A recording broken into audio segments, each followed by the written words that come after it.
Olá, estamos aqui novamente.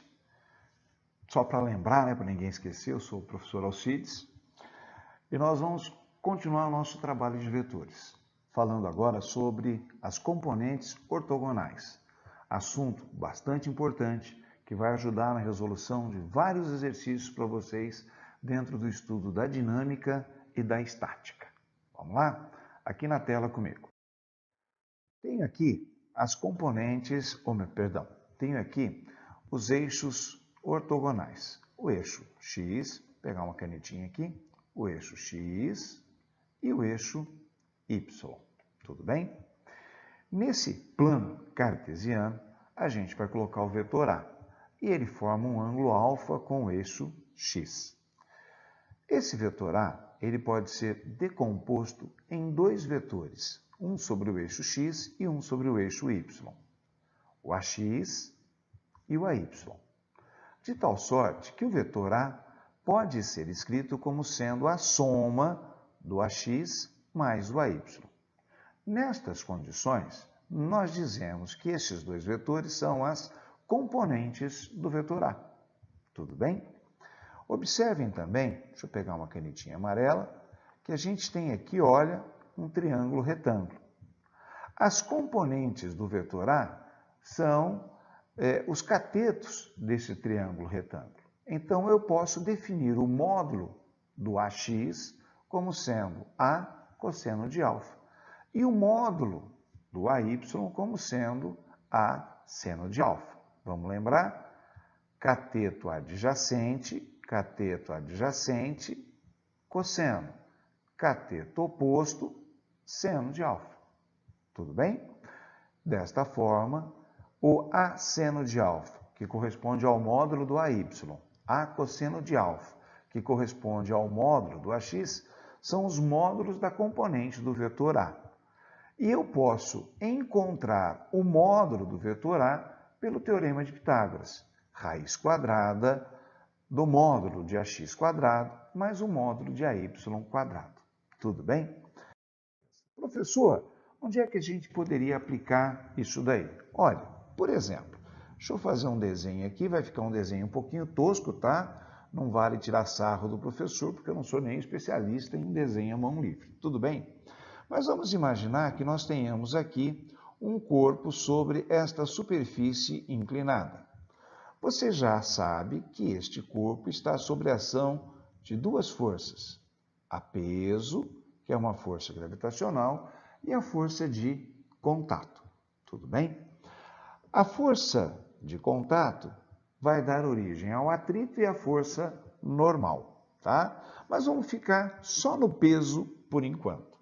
Esta força-peso, ela pode ser decomposta em duas forças perpendiculares entre si.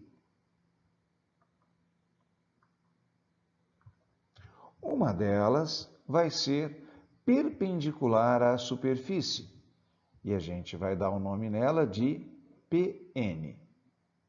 Nossa, ficou um N muito feio aqui, né? Deixa eu apagar ele, ficou um PN muito feio. Vamos de novo. PN. Pronto. E uma paralela à superfície. Esta daqui nós vamos chamar de PT. Tudo bem? O PN e o PT são as componentes da força-peso. O PN vai representar para a gente o esforço que a superfície vai fazer para sustentar o corpo. E o PT vai representar para a gente a parcela do peso que tende a arrastar o corpo superfície abaixo. Tudo bem? Então, esse é apenas um exemplo da aplicação das componentes ortogonais. Beleza? Vamos em frente. Produto de um número real por um vetor. Olha, o resultado do produto de um escalar por um vetor vai ser um vetor. Por exemplo, eu vou pegar aqui um vetor B e dizer que ele é o produto do escalar n vezes o vetor A. O resultado disso é um vetor B, onde o módulo de B vai ser o módulo de N vezes o módulo de A. A direção de B, a mesma de A. Se o vetor A for horizontal, o B é horizontal. Se o vetor A for vertical, o B é vertical. Agora, o sentido de B, este vai depender do sinalzinho da grandeza escalar. Se ela for positiva, o sentido de B é o mesmo do A. Se a grandeza escalar for negativa, o sentido de B é oposto de A. Por exemplo, eu tenho aqui o vetor A. 1, 2, 3, 4, 5. Este é o vetor B igual a 5 vezes o vetor A. Observem que o vetor B e o vetor A têm o mesmo sentido. O nosso escalar 5 é um valor positivo. Mais um exemplo. 1, 2, 3, 4, 5, 6. Este é o vetor C, que equivale a menos 6 do vetor A. Ora, observem que agora o escalar é negativo. E o vetor A e o vetor C apresentam sentidos opostos. Tudo bem? Você usa isso muito mais do que você imagina. Quando você faz força resultante igual a massa vezes aceleração, peso igual a massa vezes gravidade, deslocamento ΔS igual ao vetor velocidade vezes o intervalo de tempo, ou ainda força elétrica igual a carga vezes campo, você está justamente aplicando aquilo que nós acabamos de falar, o produto de um escalar por uma grandeza vetorial. Deixa eu pegar uma corzinha mais intensa. O produto de um escalar por uma grandeza vetorial. E o resultado é um vetor. Vetor força, vetor peso, vetor deslocamento, vetor força elétrica. Tudo bem? Beleza.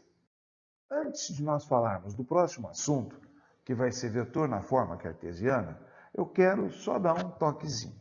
Olha, vamos fazer de conta que eu tenho aqui um vetor A. O que é o vetor unitário do vetor A? O vetor unitário, ele vai ser dado por vetor A dividido pelo módulo de A. Tudo bem?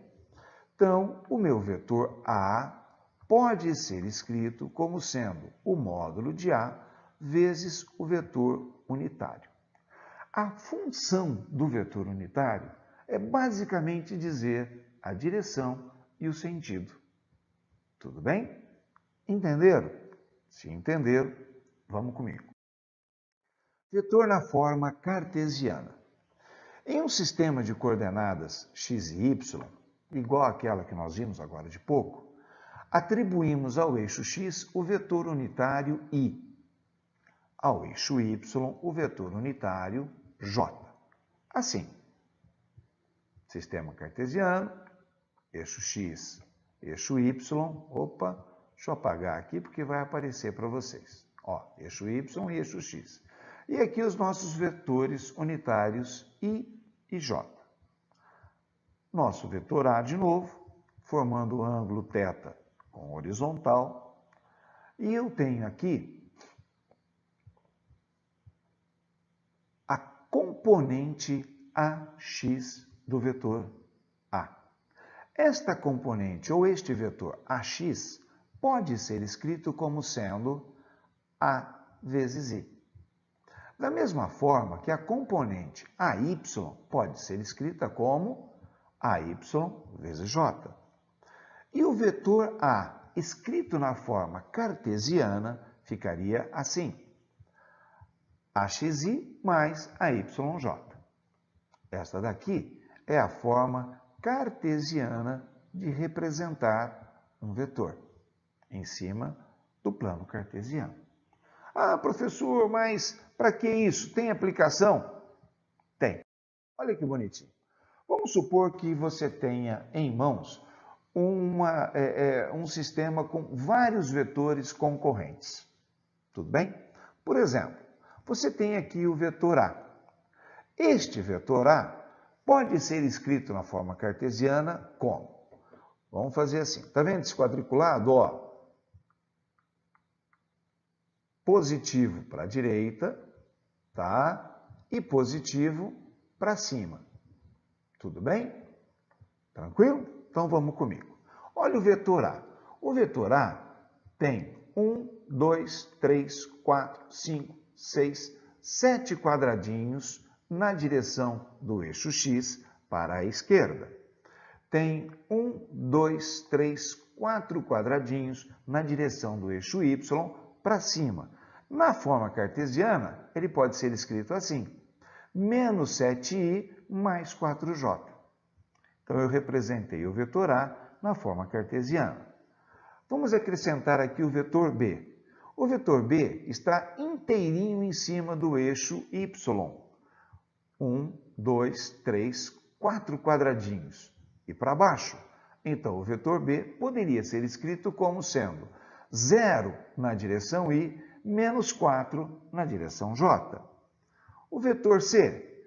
O vetor C pode ser escrito como menos 5i, menos 4j. É só você contar, ó. 1, 2, 3, 4, 5 na direção do eixo X para o lado negativo, menos 5i.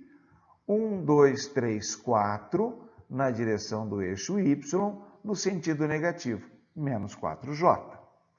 O vetor D, justamente oposto ao vetor C.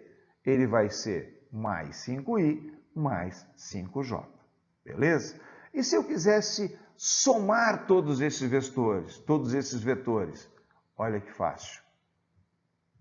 Você soma tudo que tem i e soma tudo que tem j.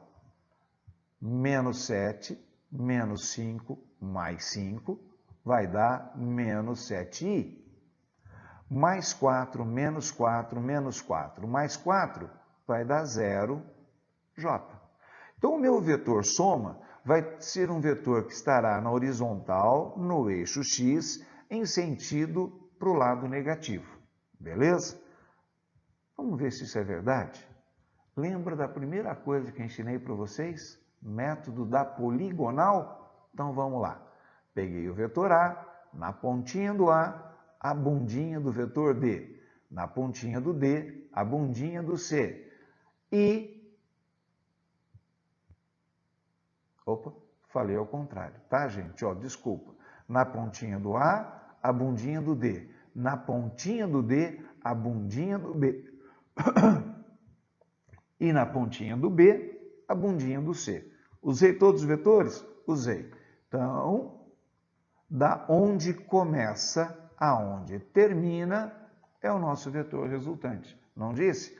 Horizontal para a esquerda com 1, 2, 3, 4, 5, 6, 7 quadradinhos. Beleza? É isso daí. Espero que tenham aprendido um pouco sobre vetores e a gente volta num outro momento falar de um outro assunto dentro da física. Até mais, gente. Um abraço.